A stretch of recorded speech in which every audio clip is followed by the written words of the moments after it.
Gününü kutlamak isterdim ama 9 Mart günü Van ilinde bir mitingimizden dönen bacılarımız saldırıya uğramışlardır. Ve bu saldırı maalesef sivil toplum kuruluşları, siyasi partiler tarafından görülmemiştir. Kadın hakları salonlarda savunulmaktan ibaret olmamalı. Kadın düşüncesine, inancına, kılığına, kıyafetine, kimliğine, kişiliğine bakılmaksızın korunmalıdır. Kadın annedir, kadın bacımızdır, kadın kızımızdır. Bu düşüncede olmazsanız bile yoldan geçen kadına bir saldırı olmuşsa herkesin bunu kınaması gerekir.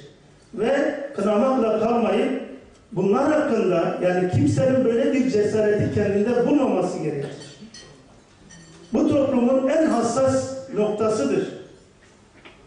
Kadınımızın korunması. Evet.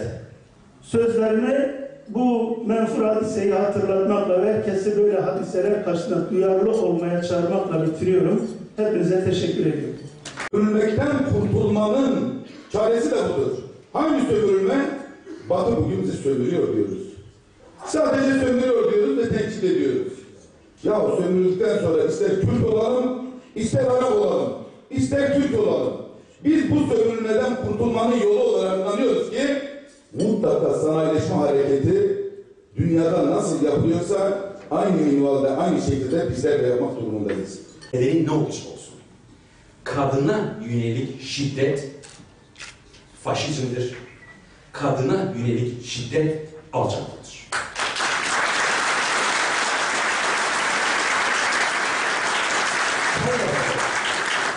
Bir kadın kardeşin başı açık olduğu için şiddete maruz kalması alçaklıktır. Bir kadın kardeşin başı kapalı olduğu için, çarşaflı olduğu için, türbanlı olduğu için şiddete maruz kalması alçaklıktır. Bunun siyasi düşüncesinden dolayı saldırıya maruz kalması, bir kez daha söylüyorum başkanım, alçaklıktır.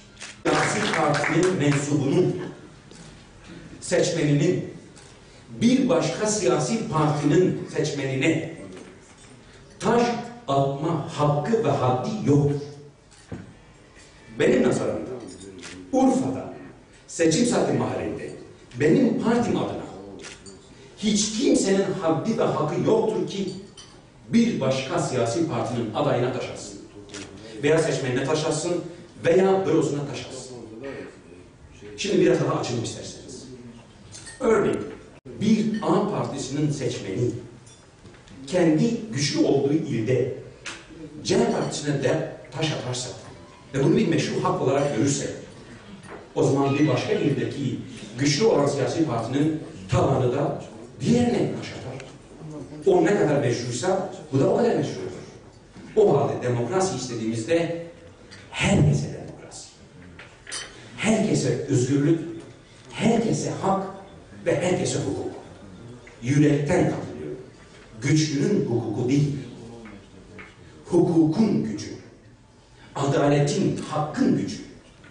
Hak ve adalet güçlü olan olmalıdır. BDP siyaseti ve BDP'nin almış olduğu miras İbrahimi bir mücadeledir. Nemrut'a ve Nemrutlara karşı bir mücadeledir. Zalimin yanında olmak, sümme haşa, zulmetme asla bir pozisyona düşmeyecektir. Var gücümüzde açık ve ne söylüyorum, provokasyonlara karşı olacağız. Başkanım, başkanlarım, başkan adaylarım, kardeşlerim, hepimize büyük görevler düşüyor. Hepimize büyük görevler düşüyor. Hepimiz bir geçmişten, bir gelenekten geliyoruz. Ben kendi gözlerimle gördüm. Önce bana taş atar, sonra Ahmet Başkan'a taş atar, sonra Hale Başkan'a taş atar, ta ki biz taşlaşıncaya kadar. Ondan sonra provokatörler çekilirler, biz taşlaşmayı sürdürürüz. Büyük ülke bunu yaşadı. Bu ülke bunu yaşadı. Bir daha bu ülkenin, bu coğrafyanın bunu yaşamasına her şeyden önce hepimizin insan olarak karşı çıkması lazım. Kaç dakika kaldı?